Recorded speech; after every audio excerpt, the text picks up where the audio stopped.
so early. You guys want to get some coffee or something? Can I get a cup of coffee? Black? Can't you see we talking? White? Even little kids in Mexico drink coffee. Well, I'm not a little kid in Mexico, okay?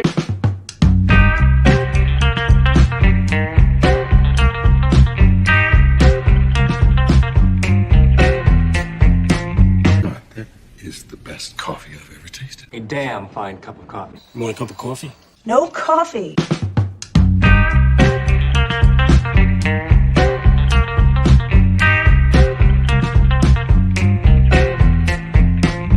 Coffee drinker, huh? Maybe we could grab some coffee? Coffee! Coffee, coffee, coffee, coffee, coffee!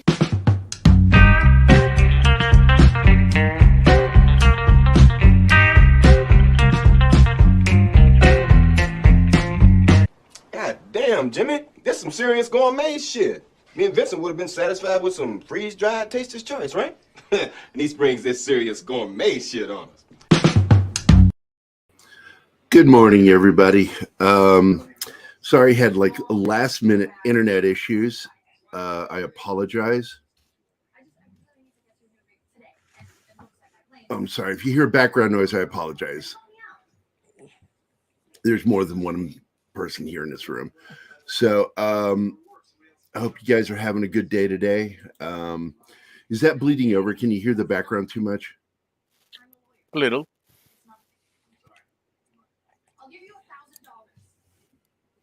Oh, man. Excuse me a second, guys. Okay. Well, while Gary's gone, hey, everyone. Hey, guys. So, Keith, good morning, sir. morning. Glad you're joining me. Today is our memoriam for Nichelle Nichols. I want to say good morning to everybody in the chat first before we get going here. I'm hoping that our good friend Sil will show up, but I don't know if he's up this time of morning. He's kind of a vampire. D. Bud Martin, good morning. Zachariah 315, hello. Let's see. Das Wolfen is here. Greetings, Das Wolfen. Would you like to touch my monkey? The Marshal is here. Good morning, the Marshal. Let's see. Anima Confusa is here. Good morning, Anima. If you are wide enough awake, Anima, you want to join us? Let's see. Yeah, I agree with you, the Marshal. It's a shitty way to start August. Anima says good morning to you, Martine. Nothing for me. We all thought you were dead by the spider. Yeah, I'm still alive. It's actually starting to heal. I'm in that weird 1 percentile of humans that seems to not react to the recluse bite the way others do. I don't get the necrosis. Now, the doctor always told me that could change if you get bit again. It's just like allergies. You'd be not allergic to something, then suddenly one day you wake up, you're allergic to it. Yeah. But that seems to be the thing with me. And so it's healing already. I did something because I'm medical. I have a medical background. And so I did, I lanced it and drained it. And all of a sudden it started healing, started the process. Hey. So Aaron Ratliff is here. Good morning, Aaron. Tom is here too. Who is? Morning, Tom. Tom from Midnight Edge after that. Tom is here? Yes. Wow. Got to send Tom an invite. Good morning, Tom. I see. Wow, a lot of people showing up this morning. That's nice. Goodness gracious, I am like still. I only woke up like just before because I'm been having a lot of sleep trouble, and I'll wake up like 4 or 5 o'clock, and it takes me a while to get back to sleep, and I don't know why it's happening. It's just really weird, and so I slept all the way until like 10 minutes to get here, and I'm lucky at all to be going. But anyway, I'm going to send you an invite, Tom, if you want to join us. Jumping onto Facebook. Let's see, where's my friends? There's my friends. hitting the messenger. Where's Tom? There's Tom. Boom. Sent you an invite. Sox Bulletin is here. Good morning, Sox. Glad to see you. Let's see. Kingsport Cal is here. There, Confucius said hello to me. Going through. Midnight Sedge. Good morning, Tom. Hope you're doing okay. Marshall, that's actually what a not too good way to end July. August 1st, that means it's official. As far as Warner Brothers is concerned, Alan Horn is now officially back with Warner Brothers. That's true. That is so true. It is August 1st, my friends. This is a day for celebration, like an Ewok celebration, that Alan Horn is back. Back, baby. And it's so shocking because, in dealing with Tom, Alan Horn is just a few years younger than Irwin Winkler. And Irwin Winkler is being such a fucking piece of shit right now, him and his kids, picking at the bones of Rocky and not fucking sharing it with Rocky and his family. He created that character. Stallone did. Stallone created it. It was nobody else's idea, although he was inspired by real people. Chuck Wepner, a little bit of Rocky Marciano. But I couldn't believe that, and what's worse is Stallone feels really betrayed by Dolph Lundgren. And Dolph was apparently in on the deal with the new film and never said a word to Stallone about it. He was aware of what Irwin Winkler was doing with the deal with him. And, he's like, in his personal post, if you guys didn't see it, Stallone posted about it over on Instagram, that he was not privy to this deal and he felt betrayed by Dolph Lundgren because he considered them good friends. And he definitely feels betrayed by Irwin Winkler and his family for not including him. I sent you the YouTube link? What the fuck? I'm smoking. I'm sorry, I'm high.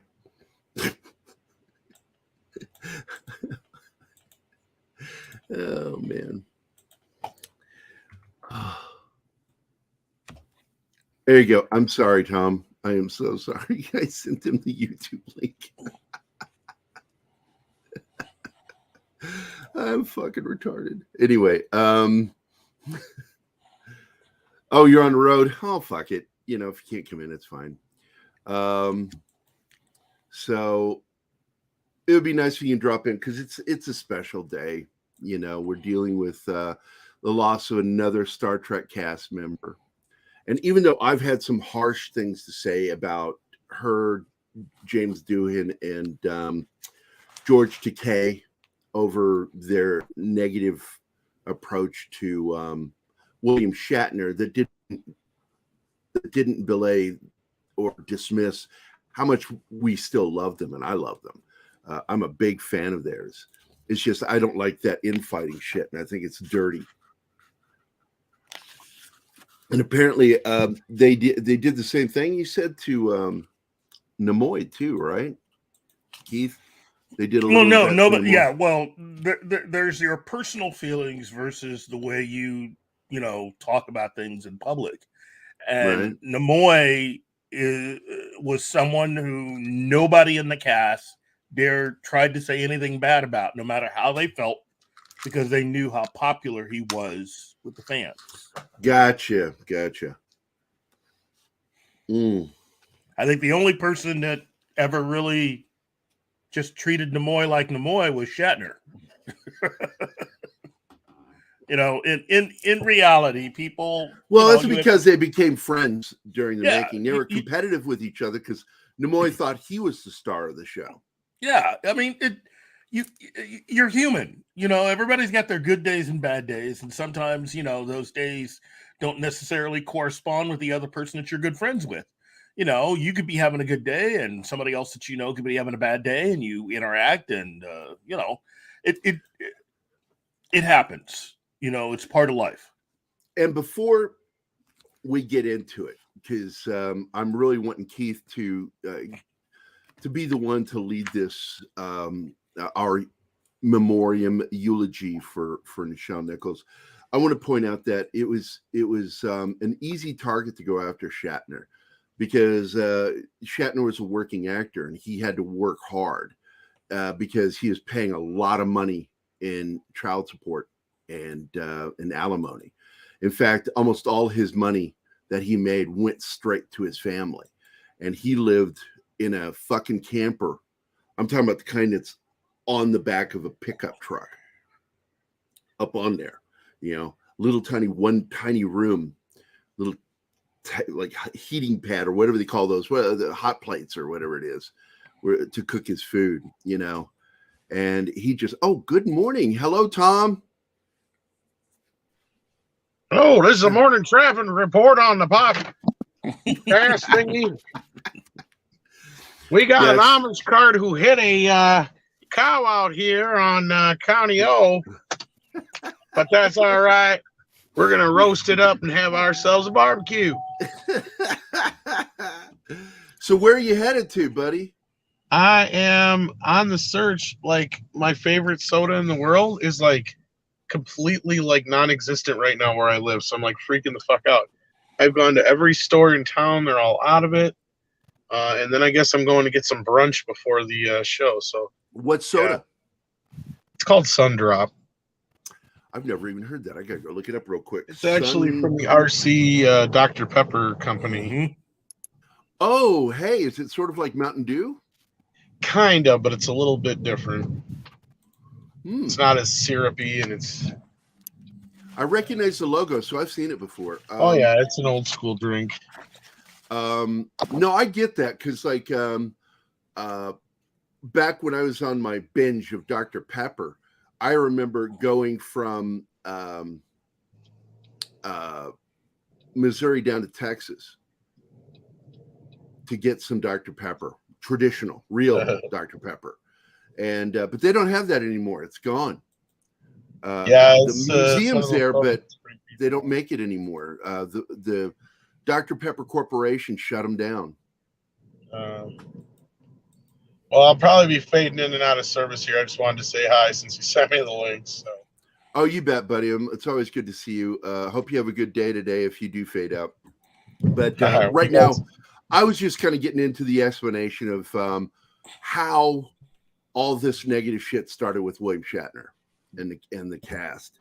And what it was while they were able to go to the first Star Trek conventions, Shatner was busy being a working dad, an ex-husband.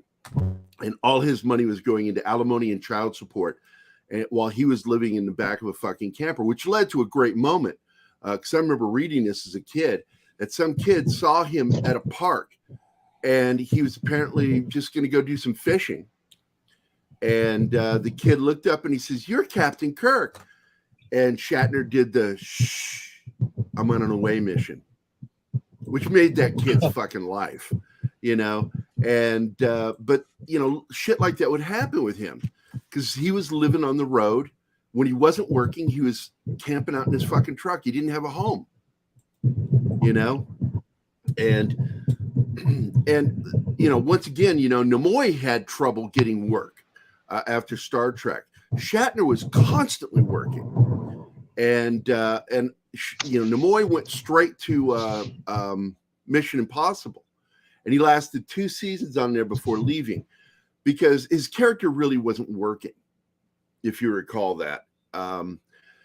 There was a lot of criticism from fans at the time that he wasn't as good as Martin Landau. And there are a lot of comparisons by fans, and I think it got under his skin. Keith, are you with me? Mm-hmm. Yeah. Do you recall any of that? Yeah, I mean, look, some of this had been talked about. I'm talking about Mission Impossible and him leaving. Yeah.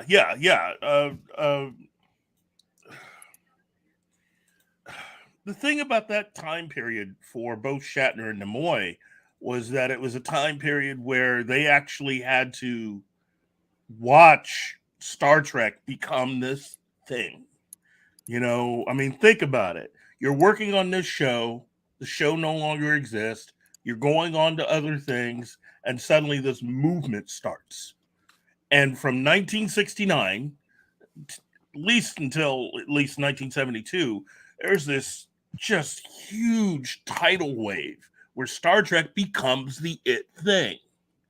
And it is during that period that Shatner and Nimoy start experiencing a lot of interest from different people within the business.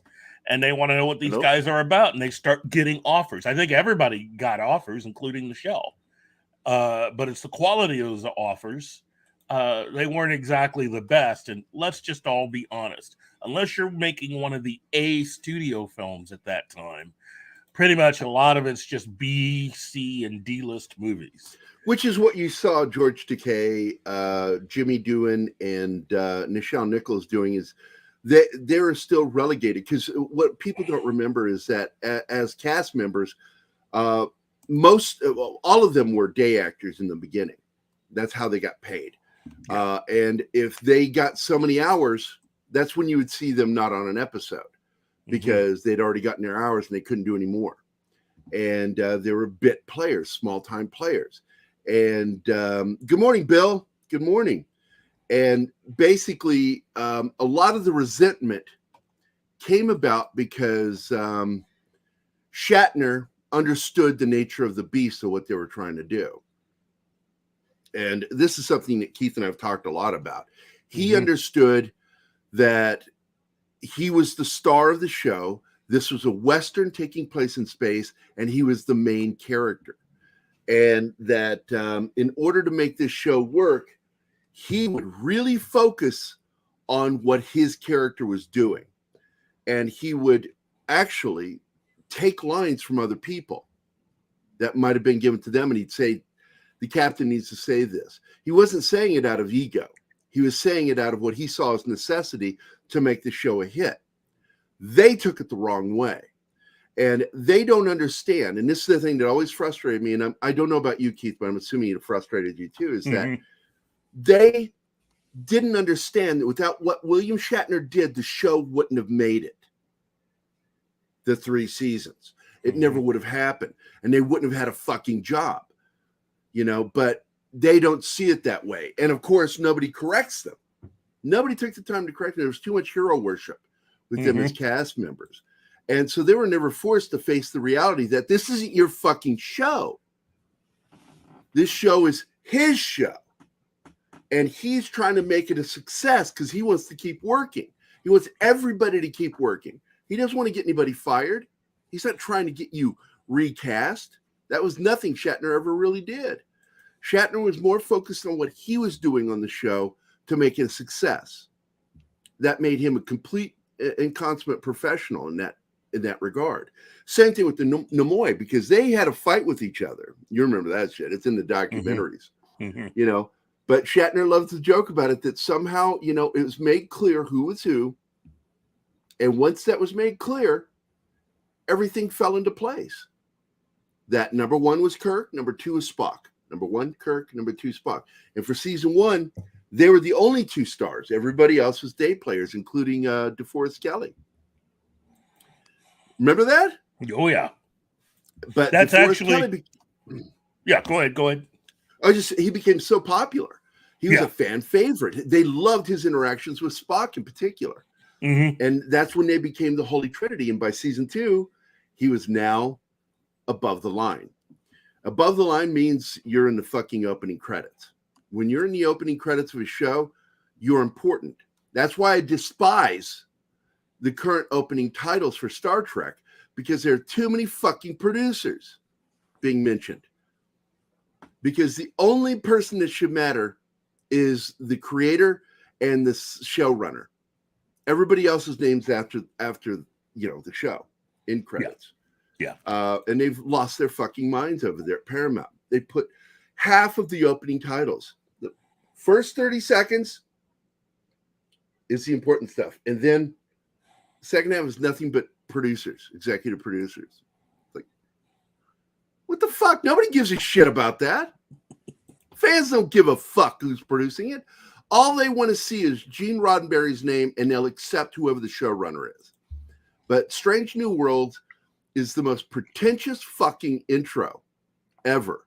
I mean, it's already doing the standard, current Star Trek intro with all the producers.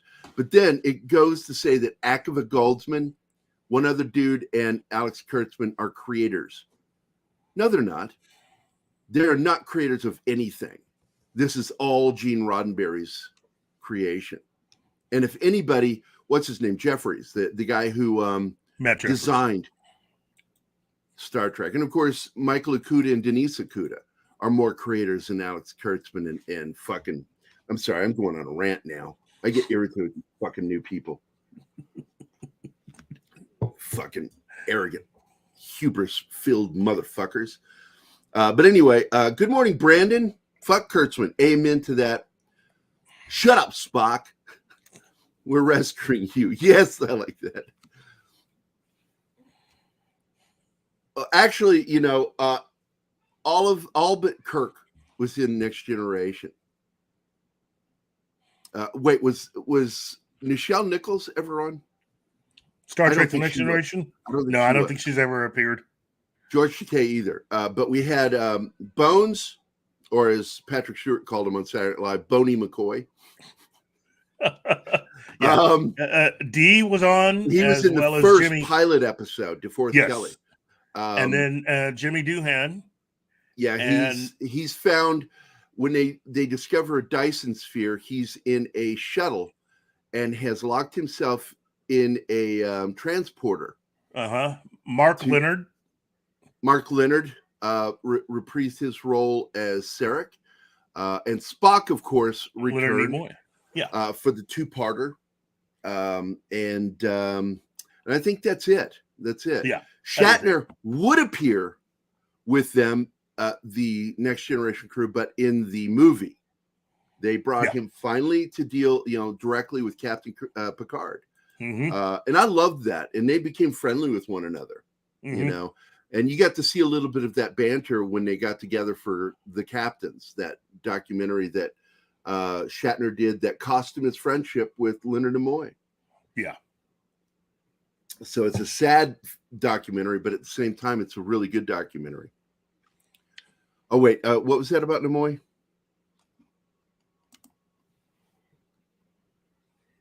I can't blame Nimoy for hating the character of Spock for the first decade. Well, that was the thing. They were typecast. It really hurt Nimoy's career. And Shatner somehow just refused. That Shatner was, and correct me if I'm wrong here, he was a tenacious fucking actor. Well, you had to be. Look. I understand the whole thing about Nimoy finding it difficult to work, but it wasn't impossible. He did find jobs. And in fact, out of everybody in that original cast, Nimoy was the one that had a career that was buoyed by occasionally appearing in some big movies, like Philip Kaufman's version of Invasion of the Body Snatchers, which is considered. I love that film. Yeah. And Nimoy's in it. He's front and center in that particular version. His big step, though, was a little series called In Search Of, because that gave him one. He was a producer on the show. He wasn't just the personality, and it gave him some leverage for his life, and he made money off of that all the way to his death. A lot of money. Yeah. And at that point, he had made enough money to where he felt like he could finally step into director's chair and not worry about being an actor anymore. Well, also he had done that one-man play, Vincent, which was really good. Oh, yeah. I mean, that showed his range. But also, both Nimoy and Shatner and Nichelle Nichols all did work for NASA. Now, Nichelle had the biggest job. Hers was to help recruit minorities and women. Shatner and Nimoy. And this is where she really played a huge part in Star Trek. Oh, yeah. Because she was going to quit the show. She was, look, again, I'm bringing it up. This is why she was going to quit. She was a day player. She wasn't getting any more out of Star Trek than any other small part on a TV show. And she wanted something more lucrative. So she was going to quit because she felt she wasn't getting the time on screen that she deserved. And as an actor, not as a part of Star Trek, just as an actor. And tell the story. Well, I mean, she had appeared at an event, and it turns out that there was someone there who wanted to introduce her to Martin Luther King. And of course, she took them up on the offer. She goes to meet Dr. King. Yeah, who wouldn't? And turns out he was a fan of the show. And she let him know that she was looking at leaving, and he was not very happy with that and told her that she had to stay. She had to stay on the show because it was very important for her to be on that show. You know, here you are. At that time, she was 30. She was 34 when she started the show. So she was probably 35 when this story happened. And here you are acting on a network television series. You know, you're not a maid. You're not somebody's mom. You're not playing a criminal. Or the girlfriend of one. She was actually a deck officer. Yeah, and someone that was part of the command crew, and a trusted, valuable member of the command staff. By the way, I asked the question, Keith. Yeah. And even though it was kind of a rhetorical question, I realized there was one person I could think of that wouldn't want to meet Martin Luther King back in the day, and I know he didn't.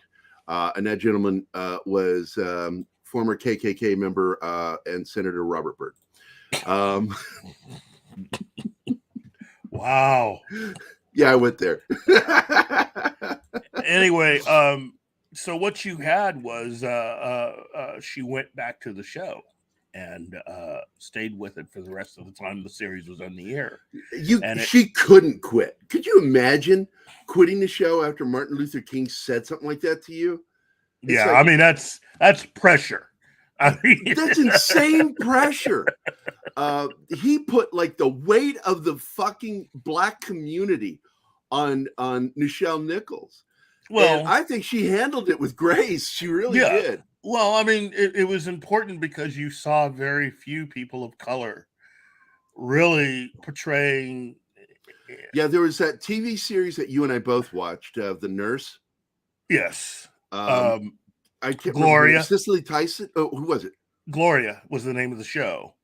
And that was that Cicely Tyson? Who was it? No, Carol.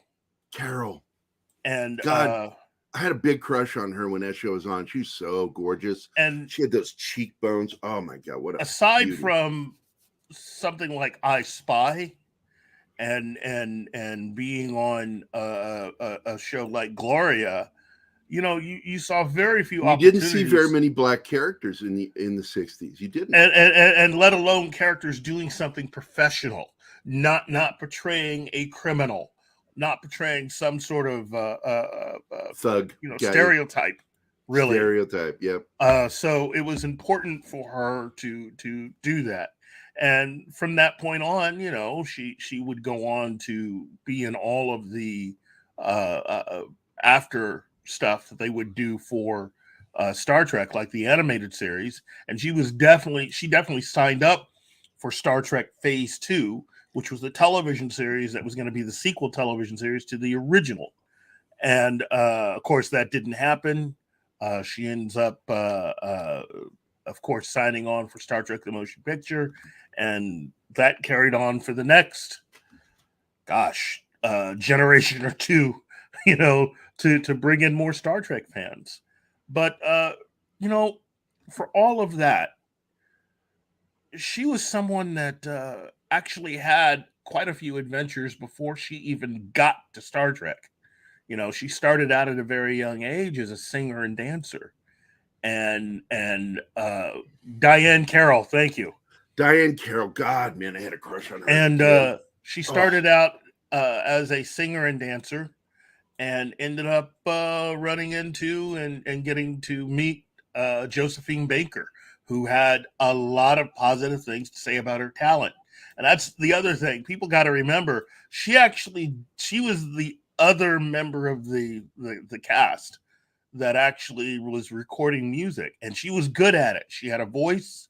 She had an incredible body to do, Yeah, we got to see a little bit of that in Star Trek. Although a little bit. The last time she did it, I was not pleased with in Star Trek V. That was a silly scene. And I didn't think it was, I got to be honest, I didn't think that was respectful for her to be put in that position to do that, the fan dance on a dune. Yeah. Yeah.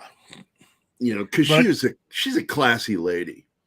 I think, yes. Look, the thing about Nichelle Nichols is that she was class all the way with smarts and talent. She wasn't just a pretty face. I mean, she was a very talented woman. And she was a talented woman that decided to use her celebrity to encourage and try to build the future that she was portraying on Star Trek.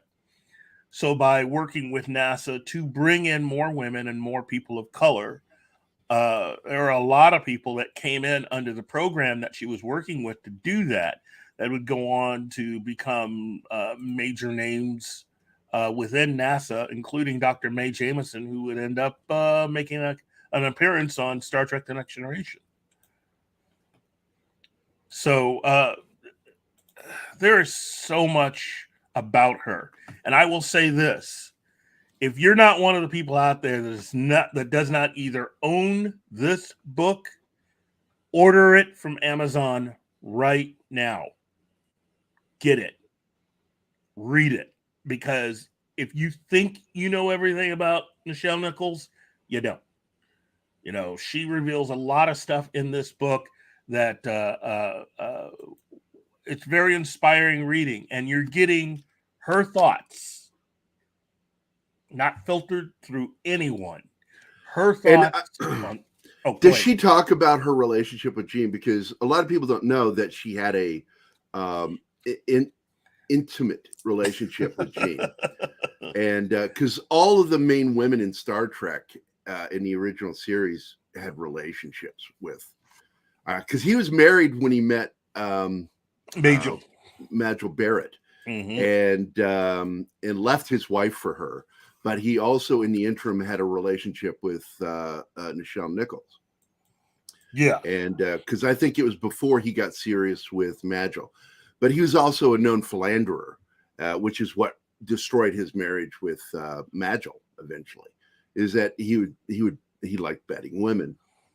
And which is something that we've talked about in Hollywood is full of very liberal minded people who play the part of being pro women in charge, but they use that same position to get women in bed. And we've seen it. I mean, James Cameron's notorious for that shit. But you were going to say something about the book. Yeah, here's an old trick for those that don't read very much, but in Hollywood, if somebody writes a biography, one of the first things every person of note will do, if you think you're in the book, is go straight to the index to do two things. First, to see if you're in it, and second, how much you're in it. Yeah, exactly. And once again, the entire cast other than Nimoy and Kirk, season 1, were all day players, and including DeForest Kelley. But DeForest Kelley became so popular, he became the third. Well, it became the trifecta. Yeah. But that's terrible that they clipped her singing, because I always like that scene because Nimoy is playing the harp, at least fake playing the harp. I don't know if he's really playing it. It looked like he was playing it, but yeah, they shouldn't cut and trim those scenes. That's not good. That's why I own all 79 episodes of Star Trek. Right? you know, and that way I don't ever have to watch anything on TV again.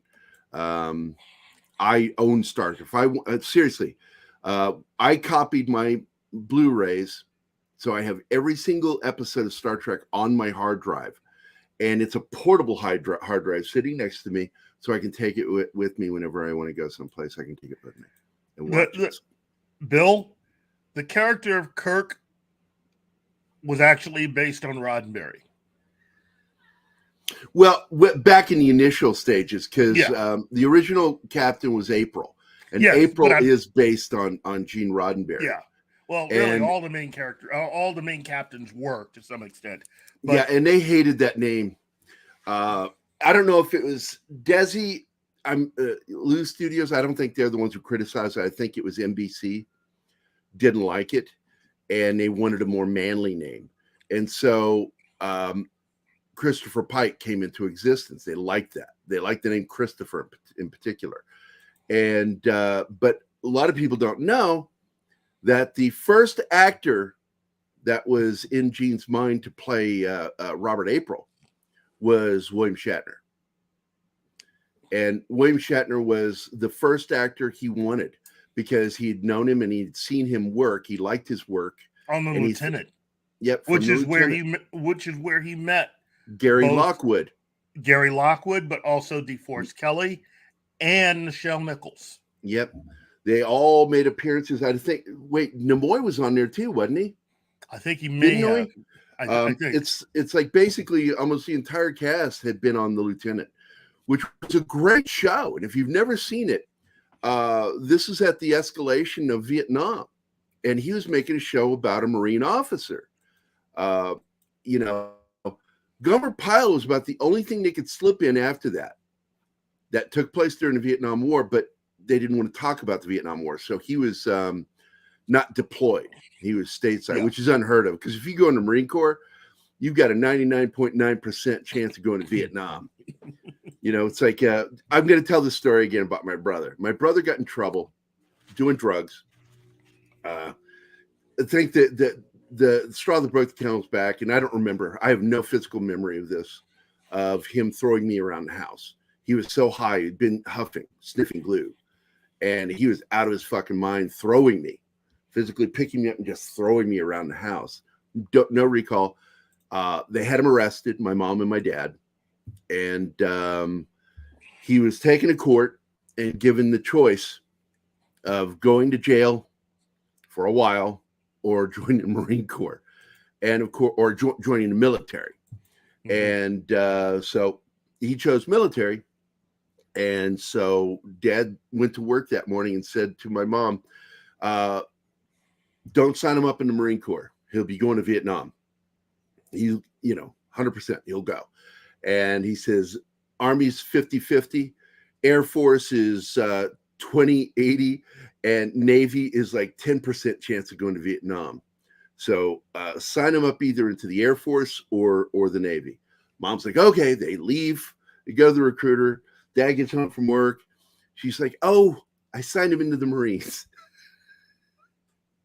And my dad's like, Sally, what? I told you not to do that. She goes, oh, but I love their uniforms. That's my mom.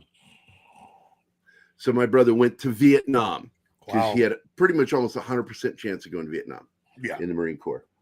The only ones that stayed stateside were recruiters and people that worked in the Pentagon and the White House. Everybody else rotated and went to Vietnam. And a lot of those guys that worked at the Pentagon rotated because when my brother got back, that was part of what his duty was supposed to be, was working at the Pentagon for security. Yeah. And Mom. But let's get this back on the road. My dad didn't do drugs, but he got in trouble and went to Vietnam as a choice. He went seeing combat and got heavily addicted to heroin. Heroin? That sounds good. It sounds like a woman hero. He survived and is, look, a lot of guys. My brother got, hepatitis in Vietnam from shooting up with heroin. Wow. Because you had two types of people in Vietnam. You had the beer boys and the potheads. The potheads also typically were intravenous drug users, or they were mixed in there with them, because pot ended up, they call it a gateway drug, but alcohol is a gateway drug too. Everything can be a gateway drug. But Dale Dye, when he was in Vietnam as Marine, was part of that beer crowd, and they show it in Platoon. You got the guys that hung out in the bunker getting high, and then you had the other guys sitting in the tent, playing cards and drinking beer. And that really was how it separated. It wasn't a black-white thing. It was, your lifestyle that chose who you hung out with in the military. Mm-hmm. And I thought that was one of the best things he depicted in the movie Platoon, was that separation. But somebody asked a question, Keith, earlier. I think it was D. Bud Martin. I'm not sure. The story behind the conflict between Shatner and Nimoy. And really, it's a simple story. It's that Shatner knew going in that he had the lead, and Nimoy was misled slightly to thinking that he was the co-lead. And so therefore, he and Shatner kind of butted heads. And there's some great stories about it. If you watch Trouble on the Bridge, they talk about it. Mm-hmm.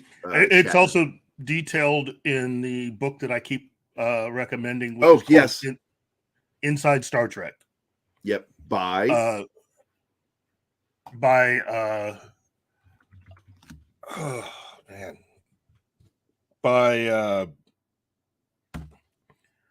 producer Han Solo. Oh, yeah. Herbert Solo. Yeah. I've been working on I'm trying to help you dig out of that retrieval system. It's Herbert F. Solo. Yeah, there was a big clash on the set between Nimoy and Kirk. But once it was finally made clear by management, look, Nimoy, you are important to this show, but you are not the lead. The captain is the lead. This is a Western. It's a wagon train in space, and he's the guy in charge. And once it was made clear to Nimoy, they began to work more in league with each other. And they became kind of partners on the show. And in the end, they became best friends. And the thing that happened between them that fucked it all up, and I don't understand it. I don't. Nimoy didn't want to take part in the show The Captains, which was the documentary series / documentary that Shatner helped produce and put together, where he got together with all the captains of Star Trek. And he felt that Nimoy, being the second in command of the bridge, was essential. Well, also he was the captain of the Enterprise in Star Trek II: The Wrath of Khan. Exactly. So it just he felt he was essential to telling the story, because Shatner's story is not complete. His personal story of playing Kirk is not complete without talking about his relationship with Nimoy. So Nimoy didn't want to be a part of it. And so he's like, okay, so what he went and did is he took footage from the two of them doing a con together. And that fucking pissed Leonard Nimoy off to where he stopped talking to him. And all the Kirk haters, Shatner haters, jumped on the bandwagon with that, spreading, fuck Shatner and all this stuff. It's like, you say that, but there would be no Star Trek today without him. So you're hating the hand that feeds you. You're biting it. But let's get off this and get back to Nichelle Nichols, because what she did on Star Trek was so important for women and for the Black community, in that, and I'm not a big fan of the word representation, but in the 60s, it was essential that there was some kind of representation. Well, in the 60s and 70s, all this stuff about representation matters, that's actually stuff from the late 60s, early 70s. That thing about Hollywood needing more representation, That's been in effect since then. The people who use it nowadays use it as a way of covering up the fact that this is meant to actually make certain people a lot more money while seemingly trying to do and make certain groups happy, basically. And it isn't about really inviting in more original ideas or more people who could benefit not only Hollywood in creating new things, but also financially benefit. All of that stuff is not a part of what they're talking about nowadays with representation. It's just putting a bunch of people on the screen so that you, the general public, will think that they're actually doing a lot more than they are. Yeah, and you're lucky. I never got to meet her in all the years because I stopped going to Star Trek conventions in '95 because I was doing them as a Star Trek artist, and because I did those 2 limited edition Star Trek art prints, and so I got to meet a lot of the cast and crew. I did that radio show in Seattle with Jimmy Doohan. He kicked my ass on Star Trek trivia. That blew my mind how much he fucking knew. Because I didn't know at that time why the Jeffries tubes were called Jeffries tubes. He knew. That was one of the questions I missed. I missed that fucking question. Ironically, they weren't called Jeffries tubes until Next Generation, though. A lot of people think that that's what they were always called. No. Michael Okuda and Denise Okuda both named it the Jeffries tubes after the creator of the Enterprise. Matt Jeffries. Go ahead, Keith. I'm sorry. Oh, I was just going to say, the other impressive thing about Nichelle Nichols is that, of course, she started out her career as a model, and as I said before, a dancer and a singer. Someone who got a chance to work with Duke Ellington. And as a young woman who made it in the business, she eventually found herself on television, and that's where she ended up working on The Lieutenant, and that's where she met Gene Roddenberry. And for her, in her story, that's a very fateful meeting because it actually changed her life, getting a chance to meet him at that time, because he would eventually talk to her about this show he was writing. And the character that he was writing for her of Uhura. And I think she's probably one of the only people that were invited on that show that he was actually writing a specific part for. So you got to understand that. All the other parts were just parts. They were just names for the most part. But actually between Majel and Leonard Nimoy, I think Nichelle Nichols is the only other person who was actually considered in advance for what ultimately became Doohan was pretty early too, because Doohan was actually friends with Gene. Yeah, he was actually friends with Roddenberry. They boated together. Yeah, and Doohan was actually the guy who manned the helm on his yacht, and so they both had that passion for yachting. Both were also World War II veterans. Yep. And I think that helped to form a lot of their basis together of their working relationship and friendship. I just think that I think it's hard to resist someone as talented as Nichelle Nichols, even at that time. You have to understand what she looked like back then. I mean, even on the show. Oh, wait a second. Let me show you guys what she looked like. Hold on. I got this picture in particular. When she met Gene, this is what she looked like. Give me a sec to upload this. You might want to drop Aaron's comment there, Martin, just for a second. There you go. Wow. And I have another picture. I'm trying to render it right now because for some reason, everything downloads as a web image. And of course, StreamYard doesn't recognize web images. Yeah. So I'm trying to get this picture saved. It is not working with me at all. What in the living shit fuck? Well, you can tell from this picture, you're definitely dealing with someone that is just, she's got that just dangerous combination of being incredibly beautiful, but also intelligent and very, very talented. Yeah. And once again, she was a dancer as well as singer. And that's what these photos were for, was to show her physicalness, because she would, when she would do auditions and even for musicals, they want to see headshots and body shots for their dancers. And that's what those photos were for. And she did a glamour shot, and I'm trying to get that one right now, but I may just go ahead and open it in new tab and just share it on screen.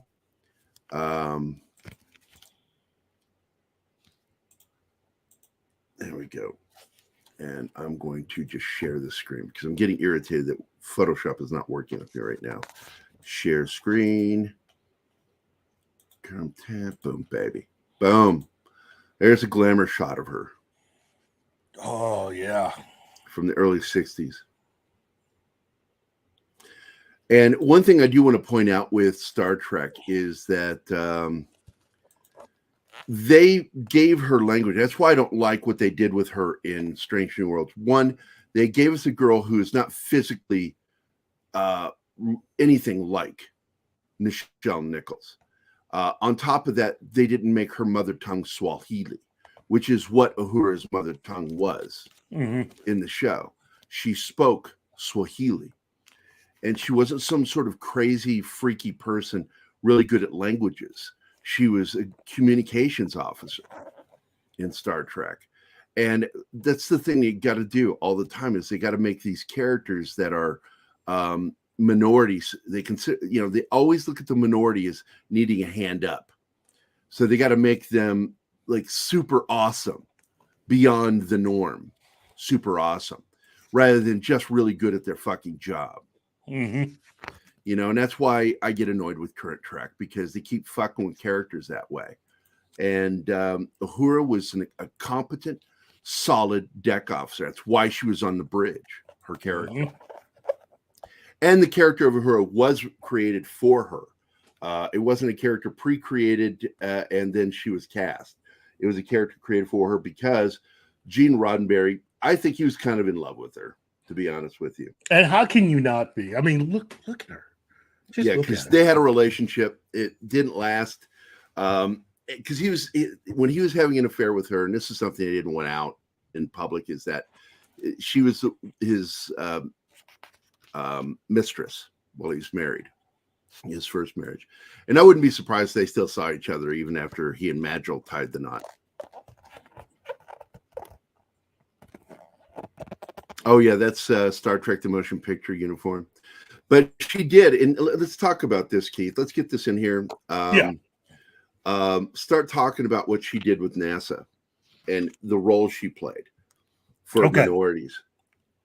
And really women, in my opinion, too. Well, as I stated before, NASA brought her in because they were trying to recruit more women and more minorities into NASA as astronauts and other positions. Okay. So part of really her portion of it was to come in and act as a recruiter with that program. And seeing how she came from a television show that was pretty popular. And remember, we're talking the early 1970s, at the height of the popularity of the show. This is after it already left the air. But it became popular, even more popular than it ever was before.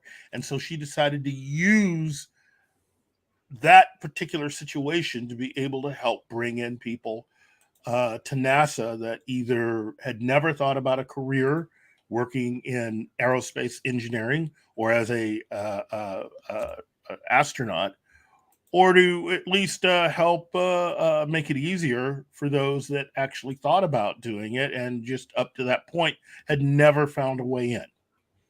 And that is the incredible part of the incredible legacy of her, and her work. You know, you can't say that about a lot of people nowadays doing anything, to have actually taken time out of their career and their life to actually go do something like that. And I'd like to think that she was inspired to do that, because when you look at the kinds of people who basically every actor in Star Trek, from Shatner, Nimoy, DeForest Kelley, James Doohan, George Takei, and Walter Koenig, even Majel, will tell you that every time they ended up meeting fans, you always had those one or two people that would come up and thank them for inspiring them to want to do something, either in the medical sciences or in engineering, or in space in general.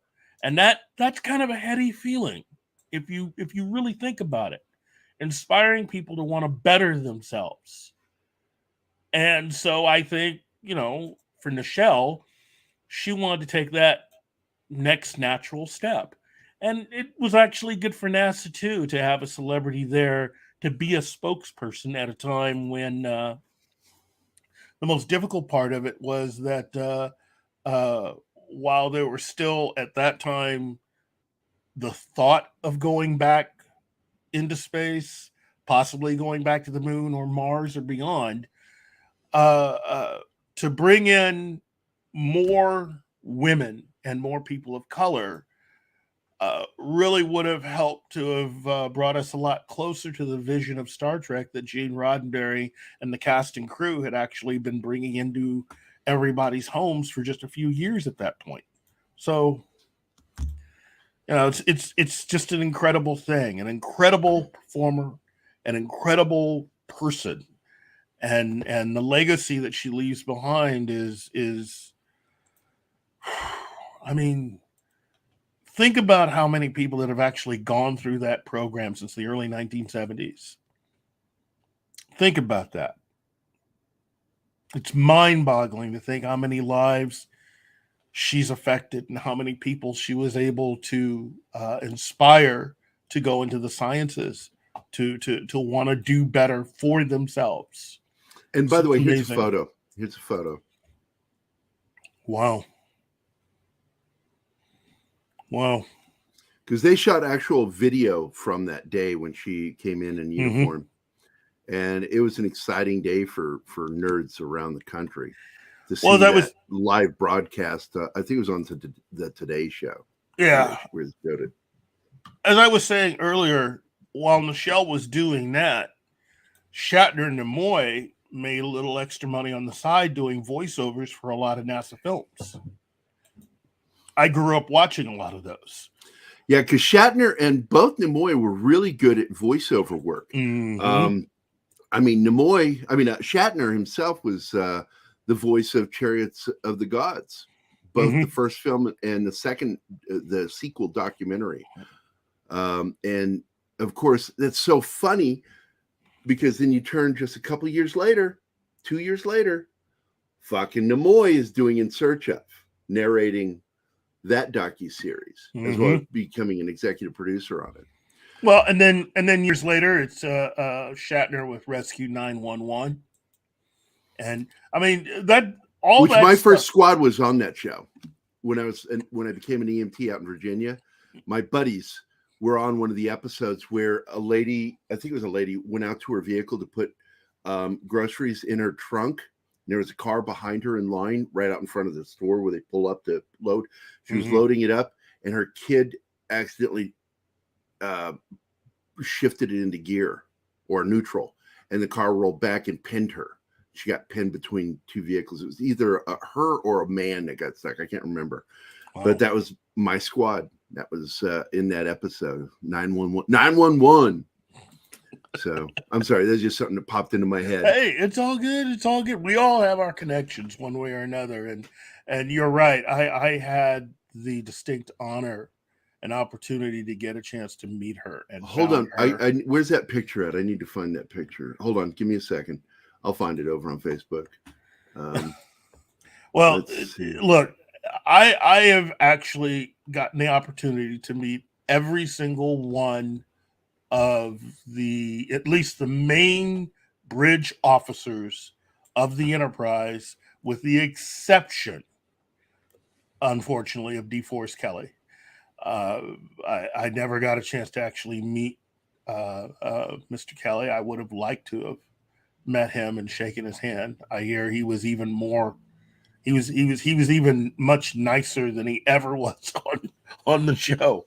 I mean, everybody was incredibly nice. Every single one of the actors that I have met have been incredibly nice. And bless you. Bless you. I just think that for me personally, I mean, while you do hear those stories of some of them not getting along, I personally like to believe that that's pretty much a lot of different casts. You work together with other people. You have your good days, you have your bad days, and King's Plural. You know what? I only have met 2 of the actors from Voyager. I've met 2 actors from DS9, and I've met every one of the bridge crew of the Enterprise from Next Generation, with the exception of Patrick Stewart. I've met Patrick, and but I didn't want to hang out with him. I wanted to hang out with what's his name? Jonathan Frakes. No, big fat actor. Hold on a second. Give me a second. Well, Jonathan Frakes is really, for me, my favorite personality of all the Next Generation actors. I always find him to be quite nice person to talk to. And how I talk now, I really was struggling for something to say when I met him, because I had so much I wanted to ask. I'm always asking questions, and it's Jonathan Frakes. Okay, before I show your picture, I'm going to show mine. I hung out with 2 actors instead of Patrick Stewart, because I just wasn't interested. Was Peter Mayhew and Ian Mcneese. Wow. And we talked about shooting in Wales, what it was like. Because he loved going down there to shoot the show he did with Martin Clunes. What was that show called? Doc Martin. Mm-hmm. And I'm a big fan of Doc Martin, so I just was like, I was starstruck with him. Not Patrick Stewart. I went over, spoke to him, and then went about my business, and God, and I wished I could have done this. I envy you in this, getting to meet her. Who's that young black man? Shaft. Look, this is the culmination of for me, just decades. And if you can't tell, she's doing the Vulcan. Yeah. Peace sign. I found her to be so nice, and she's the kind of person that when you met her, you just wanted to sit down and talk to her. You just wanted to be in her presence. And for me, it was just meeting her. By meeting her, in a sense, I'm meeting someone who actually also observed history. I mean, you're meeting someone who met Dr. Martin Luther King, Josephine Baker, yeah, and Duke Ellington, among others, and of course Gene Roddenberry. But I mean, you're meeting someone who has not only been a part of, but has been a witness to many of the incredible things that, for me, were just either people or images on a screen or in a book. And she actually got a chance to be around those people and do exciting and incredible things.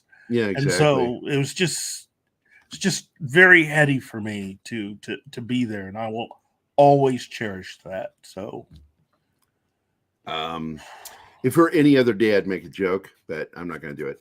I want to say greetings to some people who popped in while we've been focusing. Martin doesn't let me know that people have joined. He just refuses to fucking tell me. Because I talk and you don't listen to me. No, I never hear you. I never hear you. You are free to interrupt me and tell me if somebody has joined. I see that Peter Vickman Fansite has joined us. Brandon is here. Good morning, Brandon. Let's see who else joined us while I was busily. Lindsay, the Cynical Geek, is here. Good morning. Let's see who else popped in. Shellback. He's a squid, buddy. He's from the Navy. Putnam. And here's one more thing. Monkey Jeebus is, hold on, I'm greeting people. Monkey Jeebus is here. Good morning, Monkey Jeebus. Glenn Fleming is here. Good morning. She was gorgeous. And of course, Bill Barkley. I think Bill was already here. I think I said hi to him, but just in case, good morning, Bill. Nichelle was one of my first ever crushes. She was not mine, but she was definitely one of the early ones. Got to tell you, man, good stuff. She actually here, by the way. Dennis is here. Dennis McCullough. Hey. Good morning. She actually wrote a book with called Saturn's Child, science fiction novel, and is one of the few Star Trek actors to have actually done something like that. Published a book, a fictional book in this particular case. But I personally have never read this, but I will say that the author that wrote it with her is actually the author of one of my all-time favorite Star Trek books. So, Margaret Wander Bonanno. Someone's Italian. Hey, Penny is here. Good morning, Penny. Well, she wrote Strangers from the Sky, which I thought was one of the few Star Trek books that should have been turned, at the very least, into an animated adventure. Because do you feel it's better than the stuff that James Blish did? Yes. And you know how a lot of Blish's books were like Ian Fleming thin?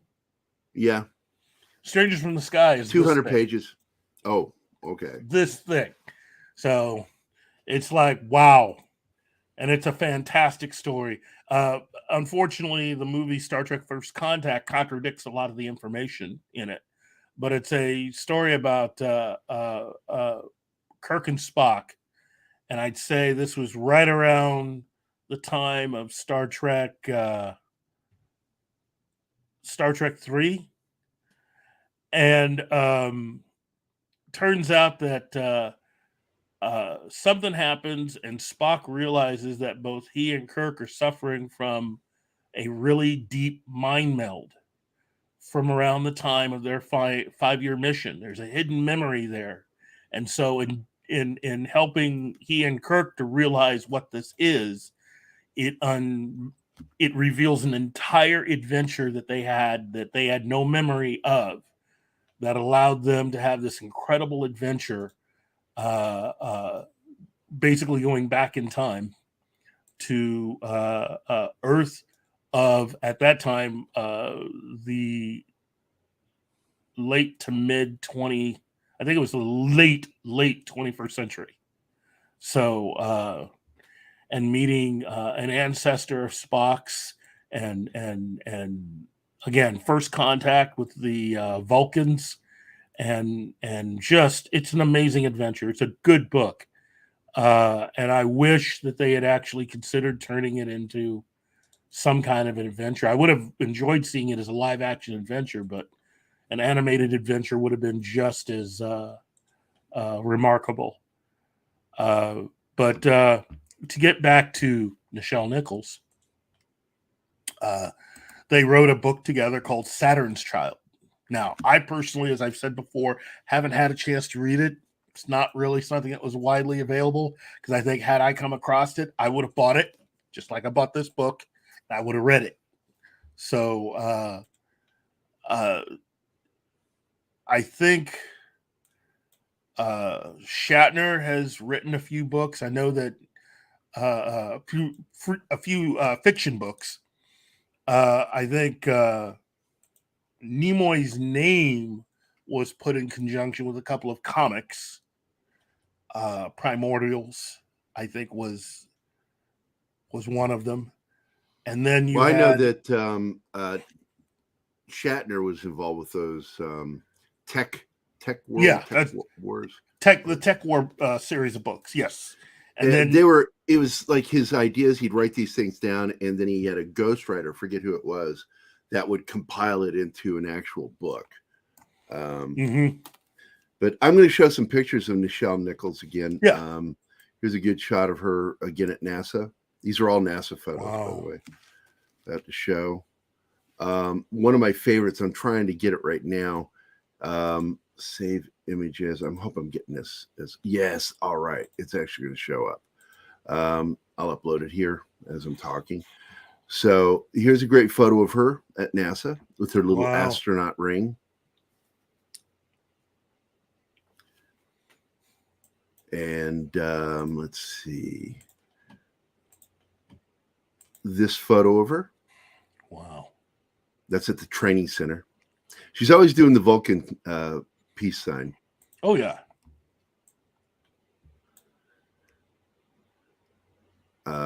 Let's see here. She was speaking at NASA.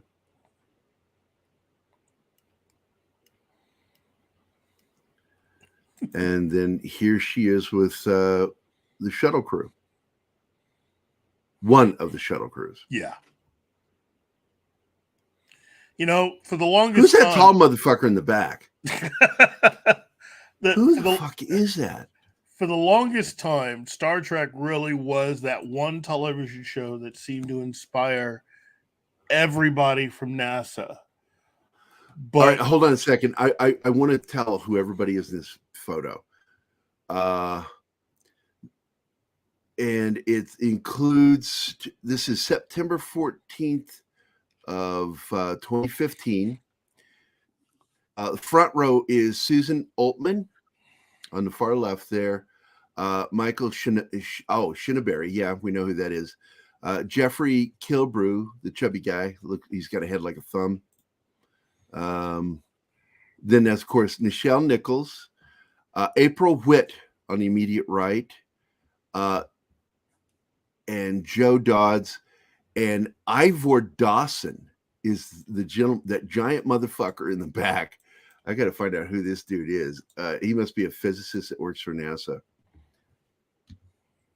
Wow. I'm looking it up right now. Ivor Dawson is known for Women in Motion. He's a filmmaker.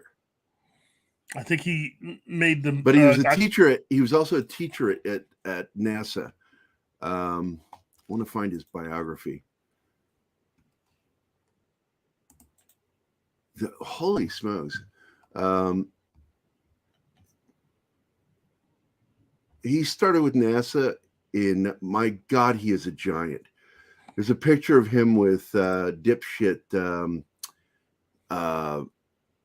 whatever, the Mr. Science or whatever they call that guy. That he's an engineer, but he thinks he's a scientist, a real scientist. Bill Nye. Bill Nye. He is like 2 human beings taller than him. Wow. If I can, I'm going to share this screen here. Share screen. I didn't know who this guy was, and I'm like, who is that guy? Why is he so gigantic? Chrome tab.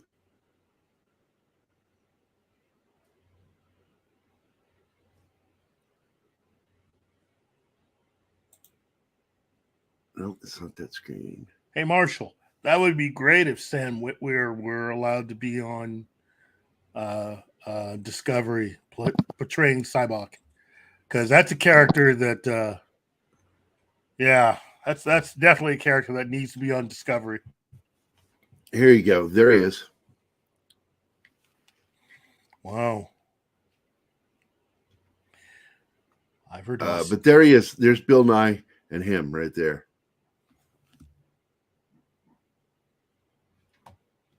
I'll be right back. All right, buddy. Holy crap. That dude was a giant.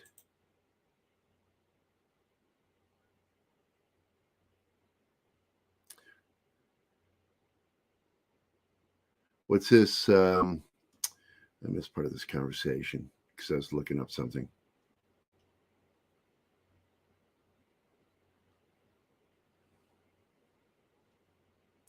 I had a teacher who worked at NASA. I had told him he had to tell me about the aliens or I'd turn him into the Nazi hunters on History Channel. I'm going to bet that's who you're talking about. Yeah, I heard he's campaigning hugely for Keith.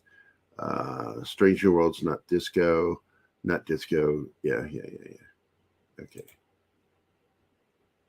Yeah, Bill Nye, I can't stand the guy. He's an idiot.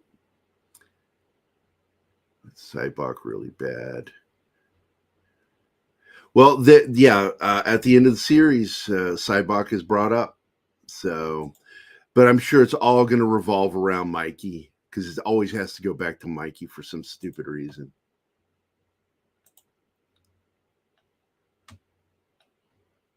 Never a straight answer.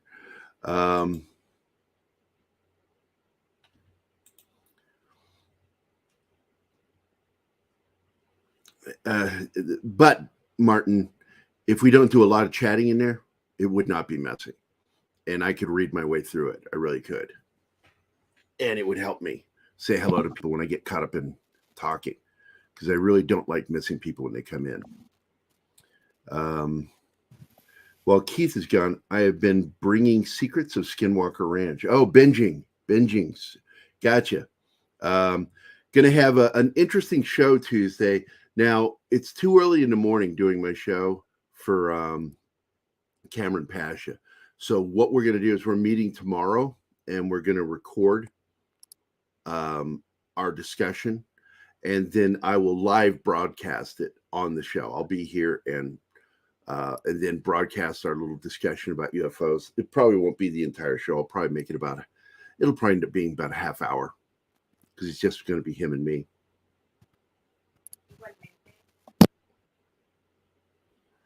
But Alex Kurtzman keeps pushing it. That's why episode 1 of Star Trek Strange New Worlds had to bring up Mikey Spock.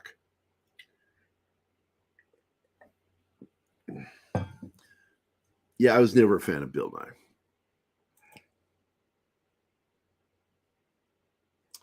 So basically, while we wait for Keith, let me see what I got going here. Already showed those. I do want to show this one. This is a favorite of mine. I like to make fake quotes by Neil deGrasse Tyson. I like to sleep the same way I like to go to the bathroom at home and in my own bed. Neil deGrasse Tyson. There you go. I've decided I started making memes of him saying stupid shit. That would be funny to me. Because even though I like Neil deGrasse Tyson, I don't really consider him that great a physicist. He's really good at echoing things. He's never been published. He's never written anything of import that changed the fucking world. But he's really good at echoing modern theories and where they're going. The step away from string theory. He's right at the forefront of that, being a great mouthpiece for astrophysicists and the general public. He makes things, he simples it down and dumbs it down enough for most people to enjoy it. No, I don't. I think that was fake. The only thing I thought was sincere in his apology was when he brought up his mom. I felt that was sincere. The rest of it came off very plastic. I don't think he believed it. I don't think he really feels apologetic about what happened. I think he regrets his career. I believe that everything he said was directed at his fan base for them to start spreading it out. Look, he said sorry. And I consider my part of the fan base because I'm a big Will Smith fan. Still am. I love his fucking work.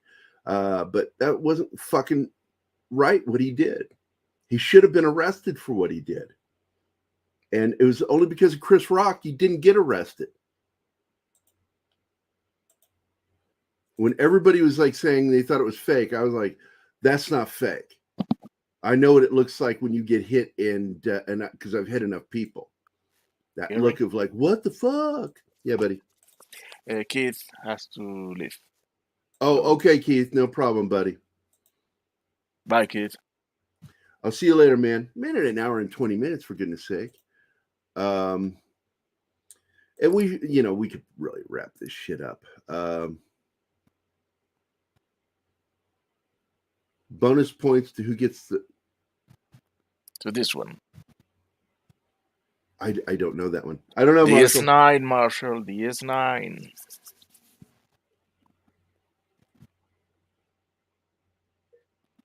I finished my coffee. But well, thanks, Glenn. I wanted to bring Keith on because Keith's very passionate about Nichelle Nichols. It's not that I don't have passion, because I love her. But because Keith grew up in the Black community as a Black man himself. If you didn't know that, Keith is actually Black. That's not a filter. He's actually a Black man. Hey, Baked. Baked. Baked Bean, you showed up right at the end of the show, man. Dude. Yeah, that's DS9 to me. For 3 seasons, it was fucking Love Boat in Space. I couldn't stand it.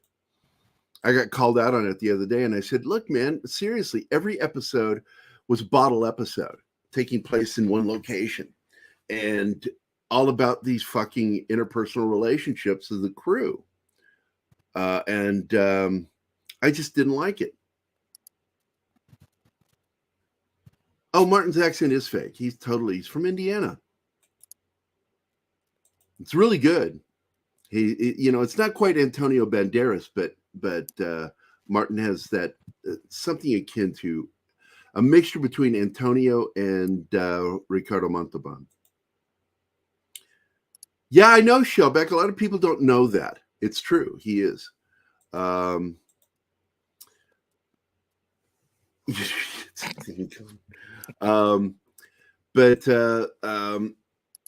kind of, when I look back on it, that's a missed opportunity that Uhura and Sulu and Chekhov didn't get to have appearances on Next Generation or any of the other shows.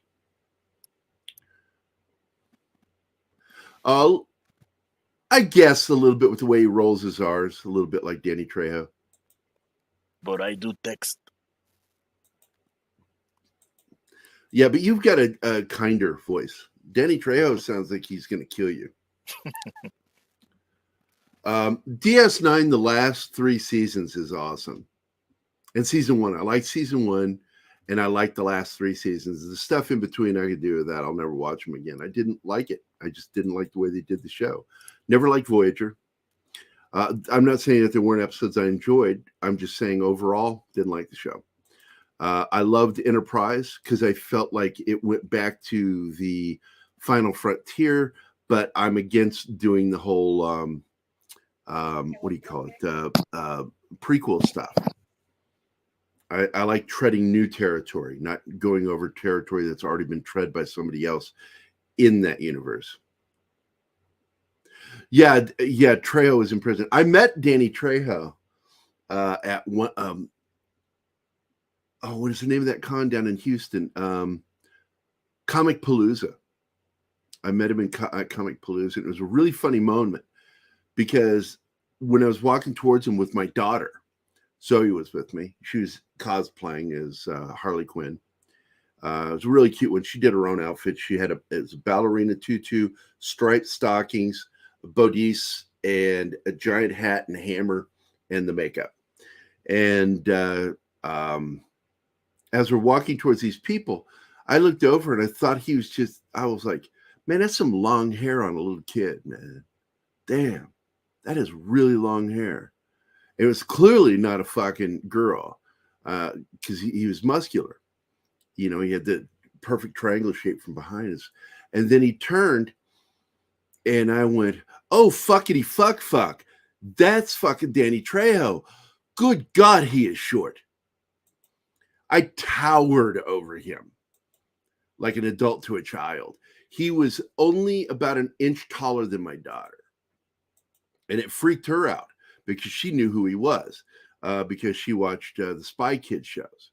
She really liked Spy Kids, and he was the uncle. So that was a funny experience meeting him. Yes, he was. I'm reading the comments here. Voyager, you mean Gilligan's Starship? Just sit right back and hear a tale of a faithful ship that started from this starport aboard this tiny ship. When I first heard Martin speak, I thought he sounded dangerous. Really? Oh, say something, Martin. She thinks you sound dangerous.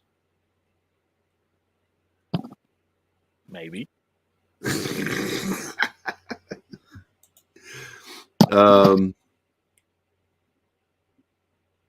He was in Boba Fett. I don't know if he was in Mando. No, he wasn't in Mando. Yeah, he played Machete. That's where Machete got started, was with Robert Rodriguez and Quentin Tarantino, and he was a character in Spy Kids.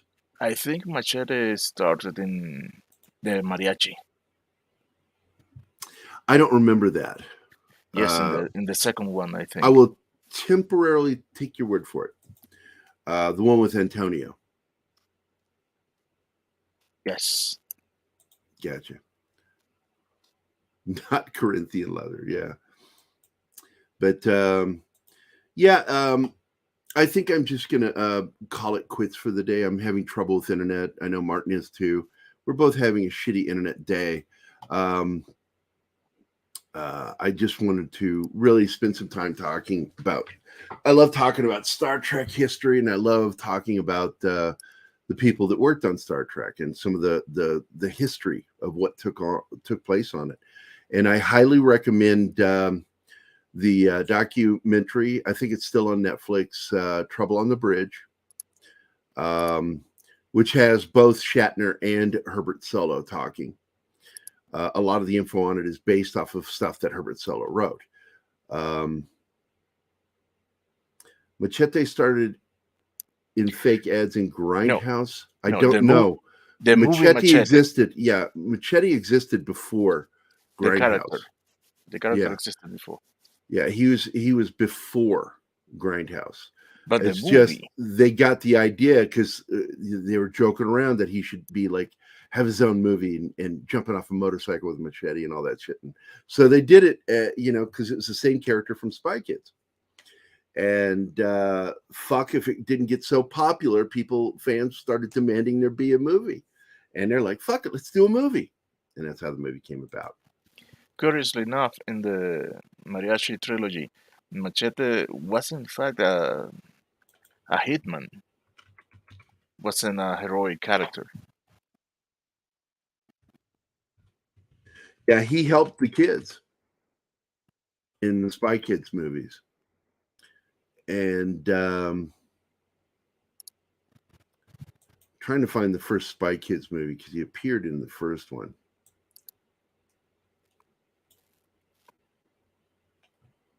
Yeah, 2003, he made his appearance in Spy Kids. And 2001.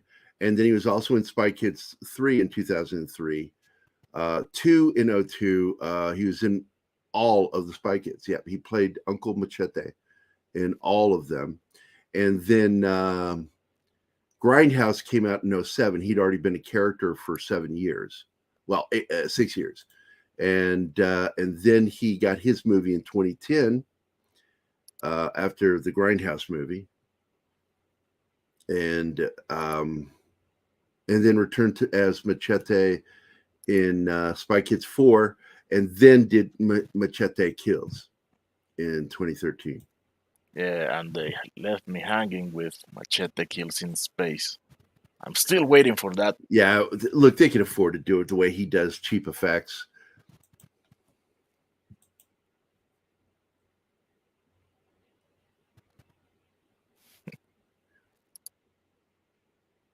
Wait, what? Oh, Carlo Gugino. Yeah. Oh my God, who wouldn't? Carlo Gugino. Jeez. Oh, there's a W at the end of his name, Shellback. It's Solo.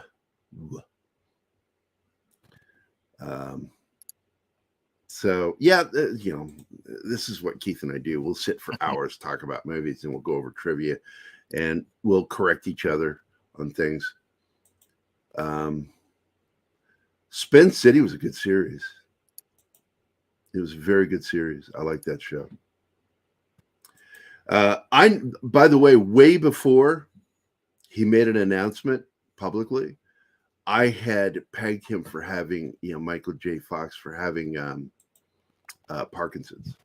Because I was talking to a lot of my friends going, there's something wrong with him. His eyes are bulging. And he gets that solid stare where his eyes, and he used it. Yes. He did things to me like, what are you saying? But there was something going on with his eyes that I caught, and it was one of the first signs of Parkinson's. And I said it to a friend of mine that was in the medical field. And then all my buddies that were nerds, I was like going, Michael J. Fox, I think he's got something like Parkinson's. Something's going on with him, because I noticed him shaking. And once again, he would compensate as a character, overcompensate with movement to cover the shake. If you go back to the last 2 years of Spin City, watch him, and you'll see it. And you see when he looked from one side to the other very quickly. Yeah, and he would do these little movements to compensate for the condition, the symptoms. But it was really obvious to anybody working in the medical field that dealt with Parkinson's. I took care of a lot of Parkinson's patients. I don't know about that. Yeah, I've heard something about that movie. No, I would have nothing to do with that, Bill.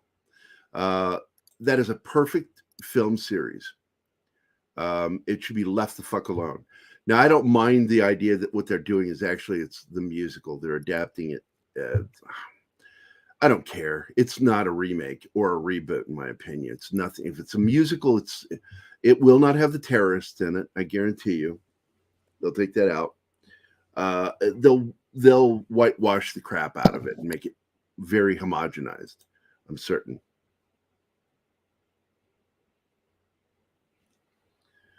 Smith, which Smith?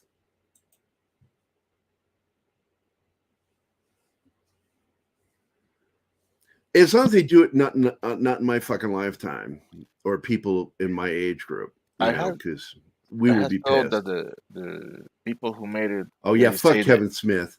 Fuck Kevin Smith. Yeah, that guy's a sellout. You see. Yeah, I won't listen to him anymore. The people who did Back to the Future, they negate the possibility to a remake. They have said so. Yeah, and they should. And he's always stood by that. That if Zemeckis, he's like, if I'm not doing it, nobody's doing it. And I'm sure Spielberg feels the same way. Yeah, it's just, I don't think it's going to happen. Zemeckis is really fucking covetous with Back to the Future. And while he's alive, I don't think it'll happen. I absolutely 100% believe it'll never happen. I have absolute faith in that. Like the sun rising tomorrow kind of faith. Nobody can play Marty. The closest thing you're going to get to a reboot of Back to the Future is Rick and Morty, which is based on Doc Martin and Marty. They call him Morty. And what's funny is in the live action version, they got, for that promo, they actually got Doc Brown. What's his name? Christopher Lloyd. Yeah, I got it. Christopher Lloyd to play Rick Sanchez. Well, Kingsport, I could see Holland, yeah, but as Mori, It's just not at going least to happen. he has the voice of Mori. You just, he's got that squeaky thing he does. I just got to tell you, it's just not going to happen. It won't happen. Zemeckis and Spielberg won't let it happen. There's no check big enough. They're already fucking filthy rich. Yeah, Smith, the minute he sold out, and the minute he sold out was when he was doing that show on AMC, Kevin Smith, AMC series. Eking out. Because when he did the show, he did it with Greg Grunberg, who is J.J. Abrams' best friend, childhood best friend. He's in everything J.J. does. He makes an appearance somewhere. And when did that show start? That started in 2016. That's when Kevin Smith sold out or bought in. It's the same difference. Kevin Smith became part of the Hollywood wheels in the machine, a cog. Well, if that happens, Shellback, it'll only be done by Zemeckis and Spielberg as a team thing. It won't happen otherwise. We won't see, Zemeckis. The only thing I see in the future of him doing that is if he has a kid like Ghostbusters director had, his son fucking nailed it. He made a film for Ghostbuster fans. And if Zemeckis has a kid like that, maybe it could happen down the line. A new film, not a reboot, a new film. And the only reason why they can call Ghostbusters, the latest Ghostbusters, a reboot, it's not. It's a continuation. It's just got new characters, so you can continue the franchise. While the previous leads could still intermingle, but you got new kids on the block. Hey, anyway. But I don't believe Zemeckis will ever release those reins to anybody other than somebody like his son or daughter that's really good at directing, that would follow the formula. Yes, he's already working on the sequel. He's been doing some other stuff that's interconnected. We've heard rumblings of more stuff coming, not just another film.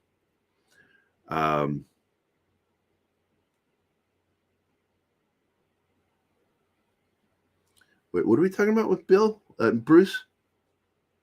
I missed something? Bill is confused and thinks that Die Hard is not a Christmas movie. Oh. Which it definitely is. No, it is.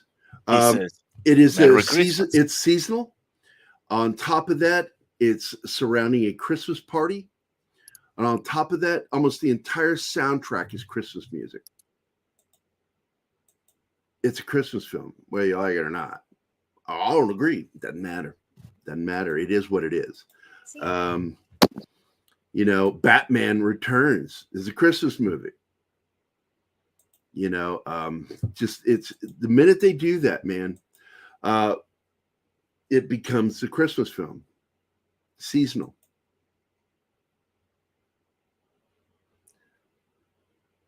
Yeah, it plays a huge part in the plot and some of the jokes in the film. But anyway, God, thanks guys for being here. Martin, can you toss me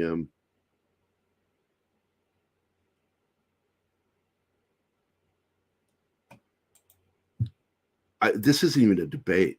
It's just you shouting, Bill. I'm sorry. I love you, buddy. You're just shouting it and everybody's like going, whatever.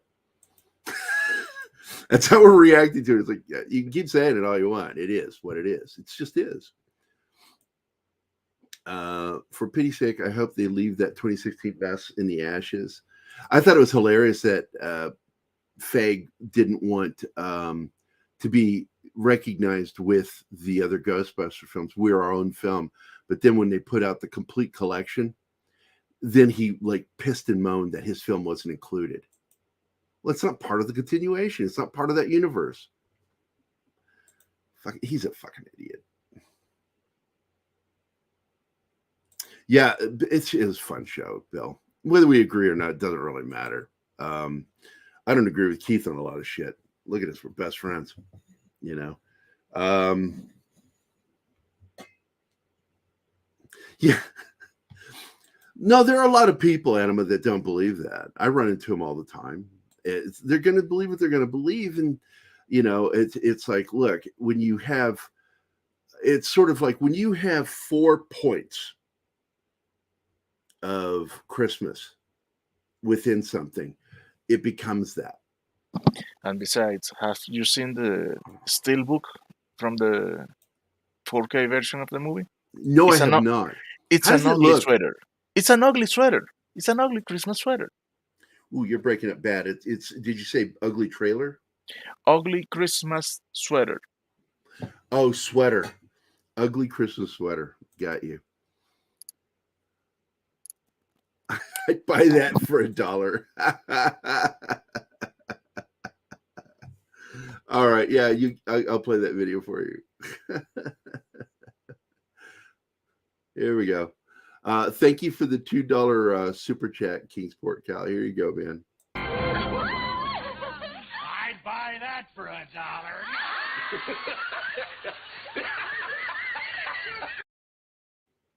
There you go. Hope you enjoyed the video. I'm already pooped, man. I got to tell you, this spider bite has really taken it out of me. I'm like, it's hard to feel like rested because I've got the poison running through my veins. So it's just making me drowsy. That video of Ferrer and Kurtwood Smith talking about that scene. Oh, is it on YouTube? I'll find it. I'll go look at it. But I want to thank everybody for being here. I want to thank Keith for showing up and Tom for even a few minutes because he had to go trying to find him some soda pop. And still no superpowers. No powers. I have no powers other than the power to annoy. And it could be considered a superpower. But I want to thank everybody for being here. And let's begin with Dragon Bricks was here. Anima Confusa. You were like one of the first people here, Anima. Aaron Ratliff, Baked Bean, Bill Barkley, Brandon the Anime Guy, Christopher Moonlight Productions. Chris, it's good. I wish I'd gotten to chat with you a little bit. Das Wolfen, who likes to touch my monkey. D. Bud Martin, Deleted Scenes. Dennis McCullough, Glenn Fleming, Kingsport Cal, Lindsay the Cynical Geek, Midnight Edge After Dark, Tom. Monkey Jeebus, one of my favorite monkeys. Penny J, Shellback, Slasher Fred, The Marshall, The Bat Channel, The Comic Relief Crusader, Peter Vinkman Fan Site, and Zacharot315. I thank you all for popping in and being a part of the show. Because this show is really all about chatting with you guys, really, except for today. I did focus a little bit with Keith on talking about Uhura, and I hate it, but when I get focused, I'm a hyper-focused person, which is why I have to have Martina Costa Santana, because I will forget to go back to the chat. Oh, great, I fucking fell out. Am I on? Can you see me? Oh. Because I dropped on my screen. No. We're here. We're here. Okay. So, bitten by a spider, was it radioactive? No, it was not, man. It was not. It was one of those nasty things. Here, let me show you.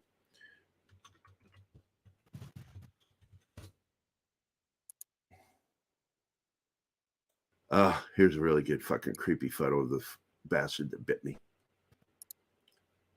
Save image. Ooh, wait. That's a much better one. Save image. And the problem with these things are the ones you usually get bit by are the males, because they're ground hunters. They don't spin webs and catch bugs by traditional web methods. They actually go out and hunt for their prey. And this is how people get bit by them, because they'll end up in clothes.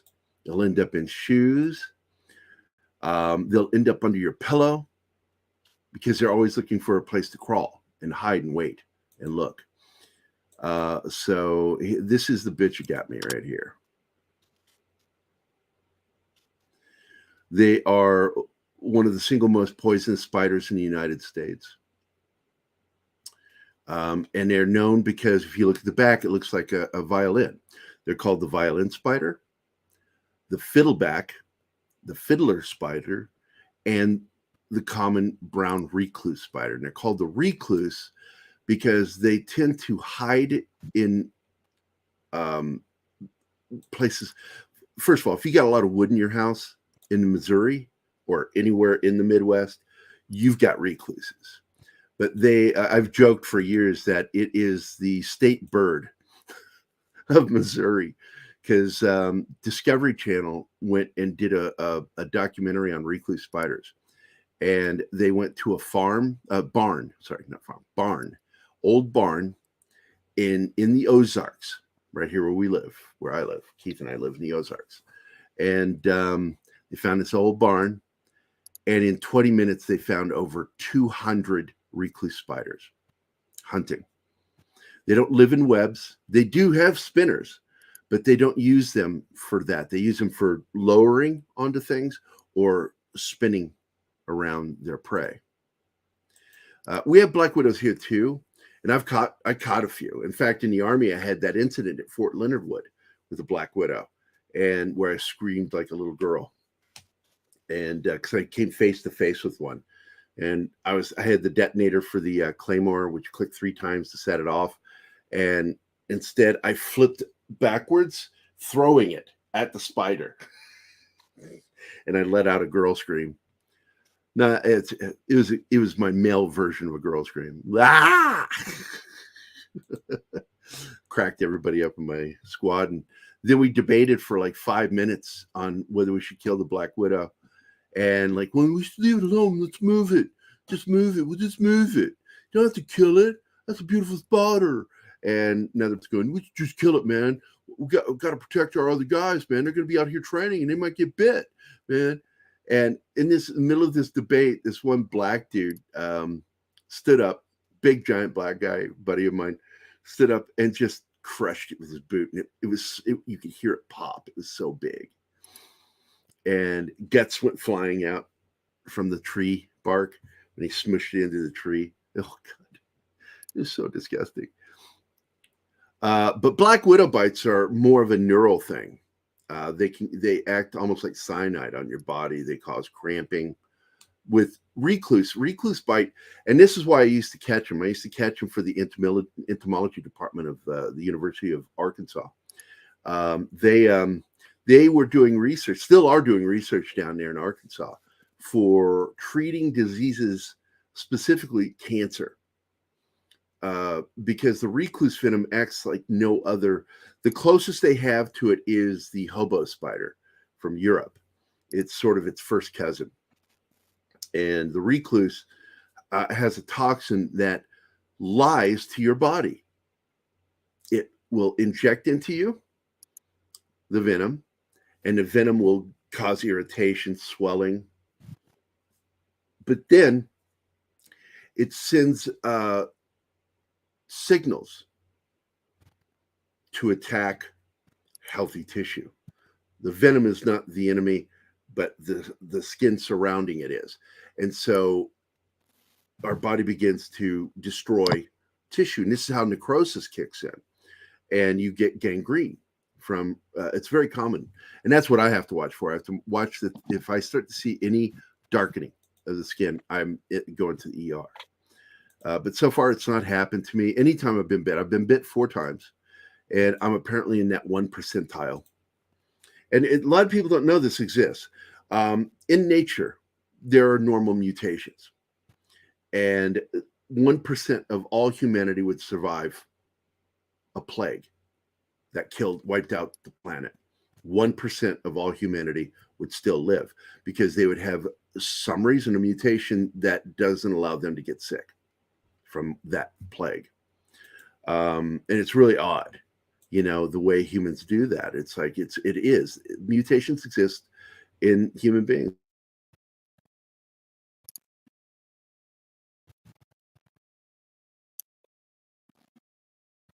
Are we on air?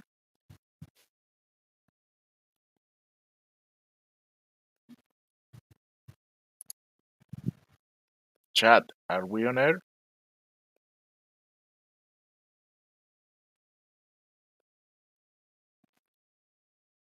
Oh, that must be Dark Knight in his silent campaign for taking over the show.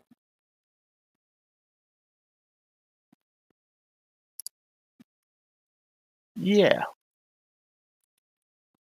this is awkward. So, for our never-ending goodbye session in the time Gerry. Oh, he's coming back. At least that is what would seem. Martin show, no. We are too far from that. To be back now. Internet is crap today for both of us. So I'm going to go ahead and wind this up and get the hell out of here. I want to thank everybody for being here. I did my thank yous, and Gap After Dark showed up. Hi, Gap. Go back and watch some of the stuff that Keith talked about at the beginning of the show, man. Go ahead and rewind. But I want to thank everybody for being here, and I'll see you guys tomorrow morning, hoping and praying. Jesus Christ, what a fucking way to end the show. But thanks again, guys.